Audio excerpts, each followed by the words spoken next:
Hello friends, welcome to Hema coding school. మన next topic Java script. ఈ యొక్క Java script కాన్సెప్ట్ని డిఫరెంట్ స్టోరీస్తో కంపేర్ చేస్తూ మీకు నేను ఎక్స్ప్లెయిన్ చేస్తాను. Let's begin with day 8. ఈ జావా స్క్రిప్ట్లో మనం డిస్కస్ చేయబోయే topics introduction, variable, data types, operators. ఈ టాపిక్స్ గురించి మనం డిస్కస్ చేద్దాం. Let's begin with introduction. నేను మీకు ఒక చిన్న ఇన్సిడెంట్ చెప్పాలనుకుంటున్నాను.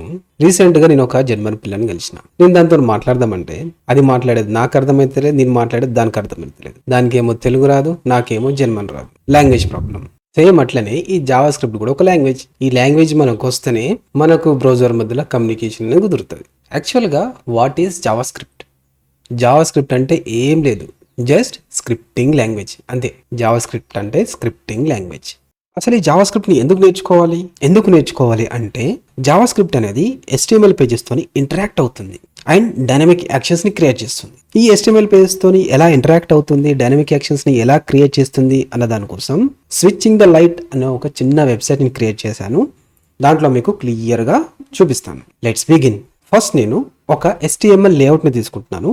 ఈ HTML గురించి కంప్లీట్గా నేను డే 1లో మీకు ఎక్స్ప్లెయిన్ చేశాను. ఆ వీడియోలో వెళ్ళి మీరు HTML గురించి కంప్లీట్గా తెలుసుకోవచ్చు. ఫస్ట్ HTML లేఅవుట్ని క్రియేట్ చేద్దాం. నేను ఇక్కడ VS కోడ్ ఓపెన్ చేసి ఇందులో జావా స్క్రిప్ట్ అనే ఫోల్డర్ క్రియేట్ చేశాను. దాంట్లో లైట్ అనే ఇంకో ఫోల్డర్ క్రియేట్ చేశాను. దీంట్లో ఒక న్యూ ఫైల్ తీసుకుంటున్నాను. దానికి నేను light.html అని చెప్పేసి క్రియేట్ చేస్తున్నాను. క్రియేటెడ్ HTML స్ట్రక్చర్ తీసుకుంటున్నాను. ఇక్కడ నేను డైరెక్ట్గా HTML కోడ్ని తీసేసుకుంటున్నాను. స్విచ్ ఆన్ అనే బటన్ ఇందులో తీసుకుంటున్నాను. బ్రౌజర్ ఓపెన్ చేసి చూద్దాం. సో బ్రౌజర్లో చూసినట్లయితే జస్ట్ లేఅవుట్ మాత్రం వచ్చింది, జస్ట్ స్ట్రక్చర్. ఈ స్విచ్ ఆన్ అనే ఒక బటన్ వచ్చింది. ఈ బటన్ మీద క్లిక్ చేస్తే ఎటువంటి యాక్షన్ అనేది లేదు. ఇది కూడా ఒక లుక్ అండ్ ఫీల్లో లేదు, కార్నర్లో ఉంది. నెక్స్ట్ ఈ లుక్ అండ్ ఫీల్ తీసుకురావడం కోసం మనం CSSని యూజ్ చేస్తాం. ఈ CSS గురించి కంప్లీట్గా నేను డే 3లో ఎక్స్ప్లెయిన్ చేశాను. మీరు డే 3 వీడియోలో విజిట్ చేసి CSS గురించి తెలుసుకోవచ్చు. ఈ CSS అనేది మనం లుక్ అండ్ ఫీల్ కోసం తీసుకుంటాం. ఇక్కడ నేను ఇన్లైన్ స్టైల్స్ ని యాడ్ చేస్తున్నాను. డైరెక్ట్ గా బ్రౌజర్ ఓపెన్ చేసి చూద్దాం. ఇక్కడ బ్రౌజర్ లో చూసినట్లయితే కార్నర్ లో ఉన్న బటన్ ఇక్కడ సెంటర్ లోకి వచ్చేసింది. దానిపైన ఒక బల్బ్ లాంటి స్ట్రక్చర్ వచ్చేసింది. సో CSS ని యూజ్ చేసి ఈ యొక్క స్టైల్ ని తీసుకొచ్చాం. ఇక్కడ నేను ఈ స్విచ్ పైన క్లిక్ చేస్తే ఎటువంటి యాక్షన్ తీసుకోవట్లేదు. సో ఈ యాక్షన్ ని తీసుకురావడం కోసం మనం జావా స్క్రిప్ట్ ని యూజ్ చేస్తాం. అది ఎలాగో చూద్దాం. ఇక్కడ ఇమేజ్ లో చూసినట్లయితే ఈ HTML కి CSS యాడ్ చేస్తే ఒక బొమ్మ లాగా వచ్చింది. కానీ ఈ బొమ్మ ఎటువంటి యాక్షన్స్ అనేది చేయదు. ఈ బొమ్మకి ఎప్పుడైతే ప్లే బటన్ మీద క్లిక్ చేస్తామో అప్పుడు ఈ బొమ్మ అనేది యాక్షన్ అనేది క్రియేట్ చేస్తుంది, యాక్టివిటీస్ అనేది చేస్తుంది. సేమ్ అలాగే మనం వెబ్సైట్ కి ఎప్పుడైతే జావా స్క్రిప్ట్ ని యాడ్ చేస్తామో అప్పుడు అది యాక్షన్స్ ని క్రియేట్ చేస్తుంది. ఈ యాక్షన్స్ ని ఎలా క్రియేట్ చేయాలో చూద్దాం. CSS లో ఎలాగైతే ఇంటర్నల్, ఎక్స్టర్నల్ స్టైల్స్ ని మనం డిక్లేర్ చేసామో సేమ్ అదే విధంగా జావా స్క్రిప్ట్ లో కూడా ఇన్లైన్, ఎక్స్టర్నల్ 2 ways లో మనం జావా స్క్రిప్ట్ ని డిక్లరేషన్ చేస్తాం అనమాట. సో ఇక్కడ నేను ఇన్లైన్ తీసుకుంటున్నాను. ఇన్లైన్ కోసం ఇక్కడ నేను స్క్రిప్ట్ అని చెప్పేసి తీసేసుకుంటున్నాను. ఈ స్క్రిప్ట్ లోపల మనం జావా స్క్రిప్ట్ కోడ్ ని ఇవ్వచ్చు. ఈ యొక్క జావా స్క్రిప్ట్ కోడ్ ని ఇచ్చేసి బ్రౌజర్ ఓపెన్ చేస్తున్నాను. సో ఇక్కడ బ్రౌజర్ లో చూసినట్లయితే ఈ యొక్క బటన్ కి యాక్షన్స్ వచ్చేసాయి అనమాట. ఇప్పుడు నేను స్విచ్ ఆన్ అనగానే బల్బ్ వెలుగుతుంది, స్విచ్ ఓపెన్ అనగానే బల్బ్ ఆఫ్ అయిపోతుంది. సో ఈ విధమైన డైనమిక్ యాక్షన్స్ ని క్రియేట్ చేయడం కోసం మనం జావా స్క్రిప్ట్ ని యూస్ చేస్తాం. సో ఈ విధంగా జావా స్క్రిప్ట్ అనేది HTML తోని ఇంటరాక్ట్ అవుతుంది. అదే విధంగా డైనమిక్ యాక్షన్స్ ని క్రియేట్ చేస్తుంది. నెక్స్ట్ ఇక్కడ నేను ఈ ఇంటర్నల్ CSS స్టైల్ షీట్ ని ఎక్స్టర్నల్ స్టైల్ షీట్ గా కన్వర్ట్ చేస్తున్నాను. ఇక్కడ నేను న్యూ ఫైల్ తీసుకొని light.css అని తీసుకుంటున్నాను. ఈ HTML పేజ్ లో ఉన్న కంప్లీట్ CSS ని కట్ చేసి light.css లో పేస్ట్ చేస్తున్నాను. నెక్స్ట్ ఈ స్టైల్ ని రిమూవ్ చేసేసి డైరెక్ట్ గా ఇక్కడ లింక్ చేస్తున్నాను. సో ఈ విధంగా మనం ఎక్స్టర్నల్ స్టైల్ షీట్ ని డిక్లేర్ చేస్తాం. ఎట్ ది సేమ్ టైం ఈ యొక్క జావా స్క్రిప్ట్ ని కూడా ఎక్స్టర్నల్ గా ఎలా డిక్లేర్ చేస్తారో చూద్దాం. ఎక్స్టర్నల్ జావా స్క్రిప్ట్ ఫైల్ ని క్రియేట్ చేయడం కోసం నేను ఒక న్యూ ఫైల్ తీసుకుంటున్నాను. దానిలో light.js అని చెప్పేసి ఇచ్చేస్తున్నాను. ఈ JS అనేది జావా స్క్రిప్ట్ యొక్క ఎక్స్టెన్షన్. ఎప్పుడైతే ఫైల్ కి JS ఇచ్చేస్తామో అది జావా స్క్రిప్ట్ లాగా యాక్ట్ చేసేస్తుంది కంప్లీట్ గా. ఈ పేజ్ లో నేను ఈ యొక్క కోడ్ ని కట్ చేసి light.js లోపల పేస్ట్ చేసేస్తున్నాను. నెక్స్ట్ ఈ HTML పేజెస్ లోపల ఈ స్క్రిప్ట్ ఏదైతే ఉందో ఈ స్క్రిప్ట్ కి నేను SRC అంటే సోర్స్ ఇచ్చేసి ఫైల్ పాత్ ని ఇక్కడ ఇచ్చేస్తే ఆ JS ఫైల్ అనేది ఇందులోకి వచ్చి వర్క్ అయిపోతుంది అనమాట. బ్రౌజర్ ఓపెన్ చేసి చూస్తే నో చేంజ్, కంప్లీట్ గా ఎలా వర్క్ అవ్వాలో అలా వర్క్ అవుతుంది. సో ఈ విధంగా HTML పేజ్ లో ఎక్స్టర్నల్ జావా స్క్రిప్ట్ ఫైల్ ని ఇనిషియలైజేషన్ చేస్తాం. So this is introduction of Java script. Next ఈ జావా స్క్రిప్ట్ అనేది లైబ్రరీస్, ఫ్రేమ్వర్క్స్ లో యూజ్ చేస్తాం. Example react library, jQuery library, ఈ రెండిట్లో మనం జావా స్క్రిప్ట్ యూజ్ చేస్తాం. At the same time angular.js, vue.js లో, ember.js లో మనం ఈ జావా స్క్రిప్ట్ ని యూజ్ చేస్తాం. At the same time back end లో Node.js లో మనం యూజ్ చేస్తాం. నెక్స్ట్ మన అప్కమింగ్ వీడియోస్ లోపల ఈ React.js గురించి, Node.js గురించి నేర్చుకోబోతున్నాం. Next continue with variable. ఈ వేరియబుల్ నేను మనం డైలీ చేసే ఒక వర్క్ తో కంపేర్ చేస్తాను. నేను ఒక చిన్న సినారియో మీకు ఎక్స్ప్లెయిన్ చేస్తాను. ఎవ్రీ సండే ఈవినింగ్ 5 కాగానే మా అమ్మ నాకు ఒక 2 bags ఇస్తుంది. ఆ 2 bags ఇచ్చి ఒక దాంట్లో వెజిటేబుల్స్, ఒక దాంట్లో ఫ్రూట్స్ తీసుకోమని నన్ను మార్కెట్ పంపిస్తుంది. నేను మార్కెట్కి వెళ్ళి అక్కడ డిఫరెంట్ వెజిటేబుల్స్ ని, డిఫరెంట్ ఫ్రూట్స్ ని తీసుకొని నేను ఇంటికి వచ్చేస్తాను. ఈ సినారియో నేను మీకు ఎందుకు ఎక్స్ప్లెయిన్ చేస్తున్నానంటే, ఇక్కడ బ్యాగ్ అనేది వేరియబుల్ లాగా వర్క్ అవుతుంది. ఈ యొక్క ఫ్రూట్స్ అనేది డాటా లాగా వర్క్ అవుతుంది. ఎలా అయితే మనం బ్యాగ్లో వెజిటేబుల్స్ అండ్ ఫ్రూట్స్ని క్యారీ చేస్తామో సేమ్ అలాగే ఈ వేరియబుల్ కూడా ఈ డాటాని స్టోర్ చేసుకొని వెబ్సైట్ని క్యారీ చేస్తుంది అనమాట. ఈ వేరియబుల్ని ఎలా డిక్లరేషన్ చేస్తాం, దానికి డాటా అనేది ఏ విధంగా ఇనిషియలైజేషన్ చేస్తామని చూద్దాం. ఫస్ట్ నేను ఇక్కడ వార్ అని చెప్పేసి తీసుకుంటున్నాను. ఈ వార్ అనేది వేరియబుల్ ని డిక్లేర్ చేస్తుంది. నెక్స్ట్ వేరియబుల్ నేమ్ తీసుకుంటాం. ఈ వేరియబుల్ నేమ్ ఏమైనా అవ్వచ్చు. ఇక్కడ మీరు బాటిల్ అని పెట్టొచ్చు, బ్యాగ్ అని పెట్టొచ్చు, యువర్ విష్. ఏ నేమ్ కావాలనుకుంటే ఆ నేమ్ అనేది తీసుకోవచ్చు. ఈ యొక్క వార్ వేరియబుల్ నేమ్ ఈ రెండింటిని కలిపి మనము వేరియబుల్ డిక్లరేషన్స్ అంటాం. నెక్స్ట్ దీనికి ఈక్వల్ అనే ఒక ఆపరేటర్ తీసుకుంటున్నాను. తీసుకొని దీనికి నేను ఏదైనా డాటాను అసైన్ చేస్తే మనం దీన్ని ఇనిషియలైజేషన్ అంటాం. Data initialisation. ఎనీ డాటా, ఏ డాటానైనా మనం అసైన్ చేయొచ్చు. ఈ యొక్క కంప్లీట్ స్ట్రక్చర్ ని వేరియబుల్ డిక్లరేషన్ అండ్ ఇనిషియలైజేషన్ అంటాం. ఇది మనం VS కోడ్ ఓపెన్ చేసి ఎలా ఇంప్లిమెంటేషన్ చేయాలో చూద్దాం. ఇక్కడ నేను బేసిక్స్ ఆఫ్ జావా స్క్రిప్ట్ అని ఫోల్డర్ క్రియేట్ చేసి దాంట్లో ఒక న్యూ ఫైల్ క్రియేట్ చేస్తున్నాను. దాన్ని నేను variable.js అని చెప్పేసి తీసుకుంటున్నాను. సో ఈ విధంగా మనం JS ఫైల్ ని క్రియేట్ చేస్తాం. దీంట్లో ఫస్ట్ నేను వార్ అని చెప్పేసి తీసుకుంటున్నాను. తీసుకొని బ్యాగ్ అని చెప్పేసి నేమ్ ఇచ్చేస్తున్నాను. ఇచ్చి దీనికి నేను డాటా టైప్ అసైన్ చేస్తున్నాను. ఈ డాటా టైప్స్ అనేవి ఏంటివి, ఎలా ఉంటాయని చెప్పేసి జస్ట్ కపుల్ ఆఫ్ మినిట్స్ లో మనం డిస్కస్ చేయబోతున్నాం. దానికంటే ముందు నేను ఒక స్ట్రింగ్ డాటా టైప్ ఇక్కడ తీసుకుంటున్నాను. ఇక్కడ నేను హెలో వరల్డ్ అని చెప్పేసి టైప్ చేస్తున్నాను. సో ఈ విధంగా మనం వేరియబుల్ ని డిక్లేర్ చేస్తాం. అదేవిధంగా డాటా అనేది ఇనిషియలైజ్ చేస్తాం. ఈ టైప్ చేసిన దాంట్లో మనం ఈ బ్యాగ్ అనే వేరియబుల్ నేమ్ ఏదైతే ఉందో దీన్ని కాల్ చేస్తే మనకు ఈ హెలో వరల్డ్ అనే రిజల్ట్ అనేది షో చేస్తుంది అనమాట. దానికోసం నేను ఇక్కడ console.log ఈ పారెంథసిస్ లోపల బ్యాగ్ అని చెప్పేసి తీసుకుంటున్నాను. ఇక్కడ ఈ console.log అనేది అవుట్పుట్ ని ప్రింట్ చేయడం కోసం యూస్ చేస్తాం.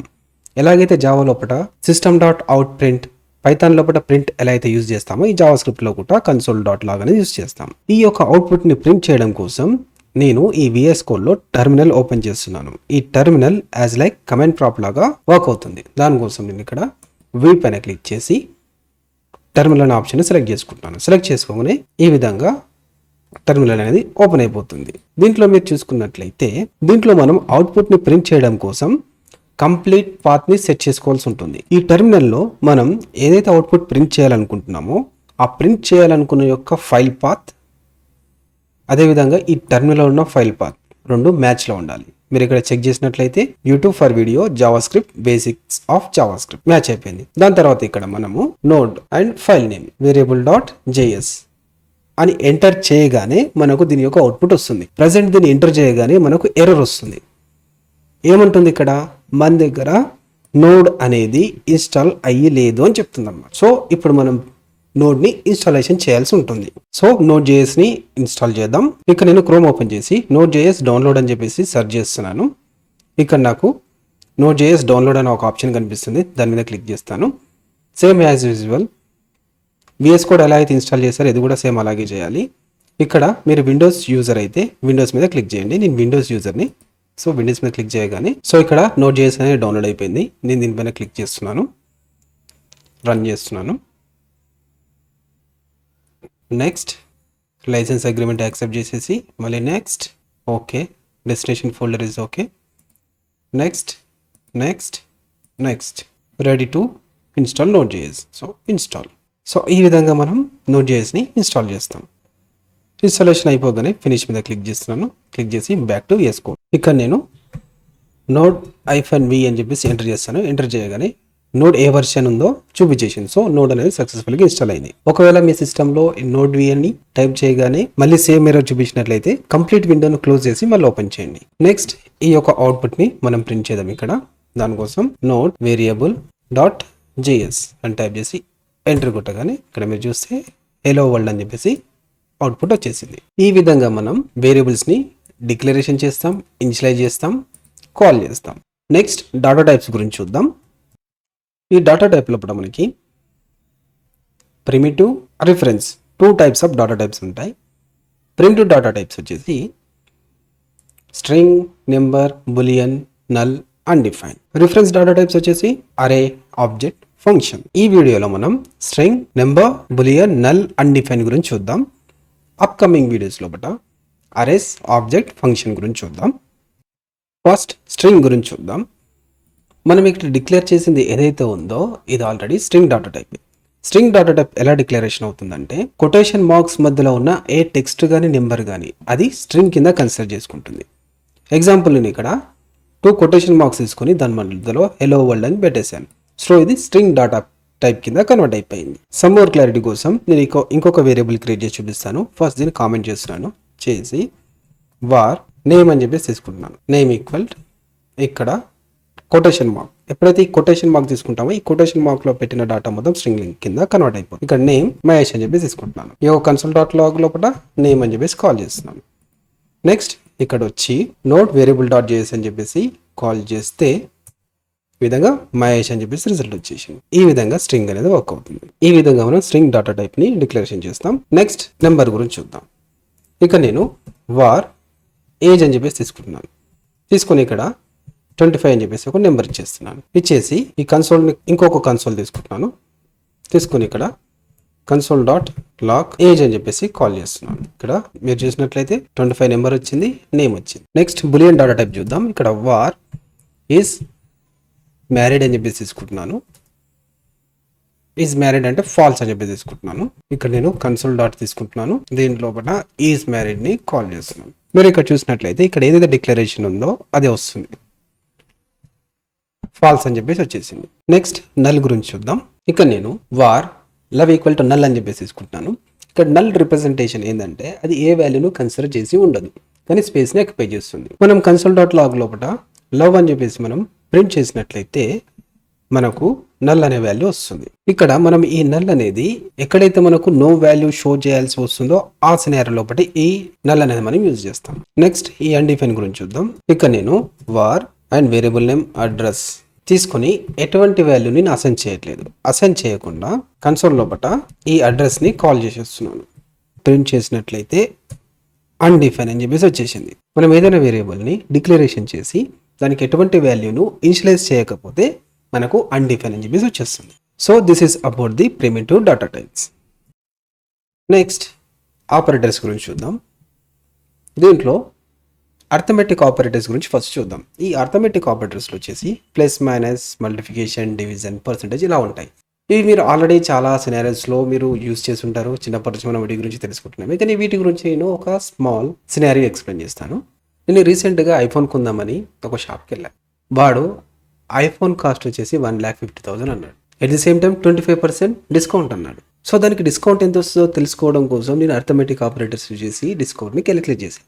అది ఎలా చేశాను అనేది VS కోడ్ ఓపెన్ చేసి చూపిస్తా. ఇక్కడ నేను న్యూ ఫైల్ తీసుకొని operator.js అని చెప్పేసి ఫైల్ క్రియేట్ చేస్తున్నాను. ఇక్కడ ఒక స్మాల్ కరెక్షన్. 1 వర్డ్లో ఫైల్ నేమ్ అనేది ఫినిష్ అవుతుందంటే దానికి క్యాపిటల్ లెటర్ తీసుకుంటాం, లేదంటే క్యామెల్ కేస్ తీసుకుంటాం.